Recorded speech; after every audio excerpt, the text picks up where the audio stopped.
বিসমিল্লাহির রহমানির রহিম।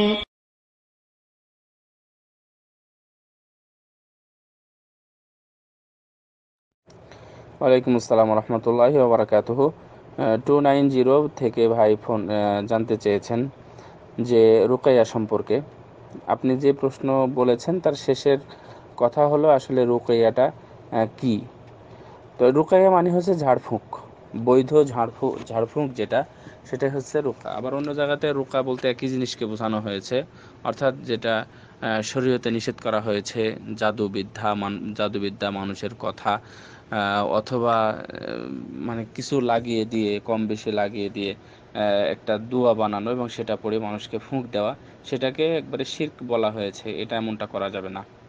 তো রুকাইয়া এটা জায়েজ যদি কোরআন এবং হাদিস থেকে হয়ে থাকে, যার প্রথম দলিল হচ্ছে সহিহ বুখারী সেই বিখ্যাত দলিলটা যে সাহাবীগণ আসতে এক জায়গাতে আশ্রয় চাইলো এবং খাওয়া চাইলো, কিন্তু তারা অস্বীকার করলো।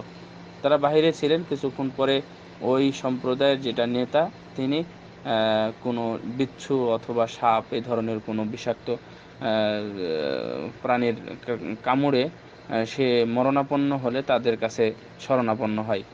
তখন তারা ঝাড়ফুঁক করেছিলেন সূরা ফাতিহা দিয়ে ঝাড়ফুঁক করেছিলেন এবং ওই ব্যক্তিও সুস্থ হয়েছিল। এর বিনিময়ে তারা এক পাল ছাগল দিয়েছিল। রাসূল সাল্লাল্লাহু আলাইহি ওয়াসাল্লামের দরবারে এটা এসে বললে, তখন বললেন যে তাহলে ছাগল আমাকেও দিও। মানে এটা এমনি মজা করে বললেন, অর্থাৎ এটা নেওয়াকে উনি নাজায়েজও বললেন না, যে তোমরা ঝাড়ফুঁক করার মাধ্যমে যে ছাগল নিয়েছো এর জন্য উনি নাও করলেন না। এটা হচ্ছে মূল দলিল।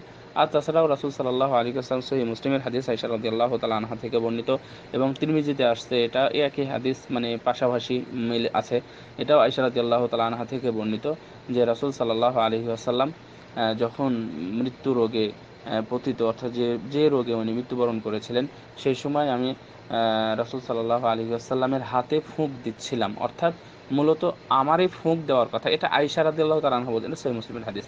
আয়েশা রাদিয়াল্লাহু তাআলা আনহা বলছেন যে আমি আমার হাত দিয়েই তো মুছে দিব, অর্থাৎ ওটাকে আপনারা যে মুছ করা বলেন, অর্থাৎ মুছে দেওয়া, গায়ে বুলিয়ে দেওয়া, মাসাহা করা, এটা দিব। কিন্তু আমি দেখলাম যে আমার হাতের চাইতে রাসূল সাল্লাল্লাহু আলাইহি ওয়াসাল্লামের হাতটা বেশি বরকতময় এবং সুন্দর, সেই জন্য আমি সেটা রাসূলের হাত দিয়ে আমি মুছ দিচ্ছিলাম। তো এখানে উনি ফুঁ দিচ্ছিলেন এবং আরও অনেক হাদিস আসছে এই বিষয়ে, ফুঁক দেওয়ার বিষয়ে। তো রুকাইয়া মানে হচ্ছে ঝাড়ফুঁক করা, রুকাইয়া মানে ঝাড়ফুঁক করা। তো আপনার যেটা আবেদন যে আসলে এই আয়াতগুলো কোনটা কোনটা, আসলে নির্দিষ্ট কোনো আয়াত রুকাইয়ার নেই। রুকিয়ার যে আয়াতটা, এটা নির্দিষ্ট কিছু নেই, তবে কিছু বলতে পারি। যেমন রাসূল সাল্লাল্লাহু আলাইহি ওয়াসাল্লামের, এটা হাদিসের ফজিলত অনুযায়ী, বিভিন্ন হাদিসের মাধ্যমে ফজিলত অনুযায়ী, এক নম্বর হচ্ছে মুআউযিযাতাইন, অর্থাৎ নাস এবং ফালাক, সূরা ফালাক এবং নাস, এই দুইটা, কুল আউযু বিরাব্বিল ফালাক এবং সূরা কুল আউযু বিরাব্বিন নাস, এই দুইটা। এবং যে কোনো রোগের ব্যাপারে এটাকে বলা হয়েছে ওষুধ হিসাবে ব্যবহার করতে। তারপরে দুই নম্বর, এটা হচ্ছে দুই নম্বর হচ্ছে সূরা ফাতিহা, সূরা আল ফাতিহা। এবং এই সূরার একটা নাম হচ্ছে শিফা, আরেকটি নাম হচ্ছে শিফা। তো অর্থাৎ সূরা ফাতিহা পড়েও যদি ঝাড়ফুঁক করেন, তাহলে অবশ্যই যে কোনো রোগ থেকে আল্লাহ রাব্বুল আলামিন মুক্তি দিতে পারেন। যদিও কোরআনের মধ্যে দুই জায়গাতে উল্লেখ করা হয়েছে যে কোরআনটাই হচ্ছে শিফা উল্লিন্নাস, শিফা উল্লিন্নাস, এটা মানুষের ট্রিটমেন্টের জন্য, এলাজের জন্য, চিকিৎসার জন্য। সুতরাং এই কোরআন পুরোটাই চিকিৎসা হতে পারে, এটা আছে। তারপরে হচ্ছে আপনি বিভিন্ন, আসলে তো অনেক লম্বা একটা অধ্যায়, আমি আপনাকে অত কিভাবে বলবো।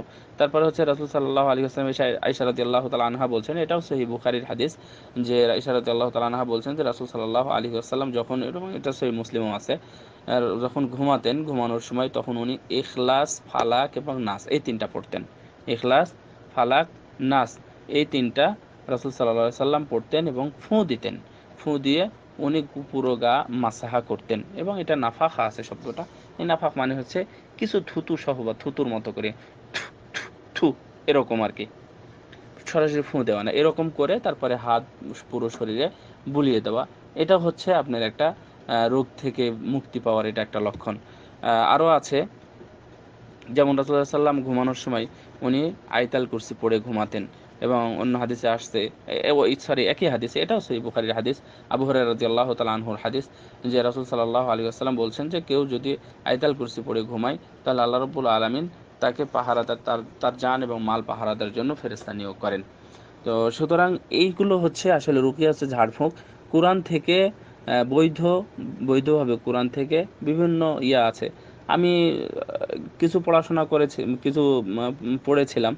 তো এগুলো আপনি যেহেতু রুকিয়া সম্পর্কে জানলেন, এরপরে আপনি কোরআন এবং সুন্নাহ থেকে যখন কোনো বই পাবেন তখন আপনি দেখবেন যে কোন সূরা কোথায় পড়তে বলা হয়েছে। তাহলে এটা আরও অনেক আছে। আপনি সূরা মুল্ক পড়তে পারেন, সূরা ওয়াকিয়া পড়তে পারেন। রাত্রে ঘুমানোর সময় সূরার ওয়াকিয়া এবং সূরা দুখান পড়ার ব্যাপারে উল্লেখ করা হয়েছে। তারপরে যদি আপনি সূরা কাহাফ পড়তে পারেন, এগুলো। কিন্তু রুকিয়ার বিষয়টা মাথায় রাখবেন যে কোরআন এবং সুন্নাহ থেকে হতে হবে।